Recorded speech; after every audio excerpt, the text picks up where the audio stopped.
Okay, so in this problem here, we have f of x is 2x minus 9, g of x is x plus 1 squared minus 3. And we want to find the x values where g of x is equal to f of 5.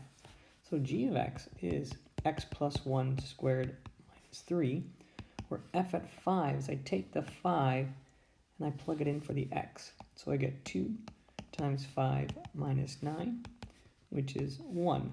So it's x plus 1 squared minus 3. I'm going to add the 3 over.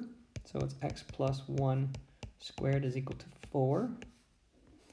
And then I'm going to square root both sides. And so it's x plus 1 is equal to plus or minus square root of 4 is 2. So x is equal to, subtract the 1 plus 2 or minus 2. So I get minus 3 or I get positive 1.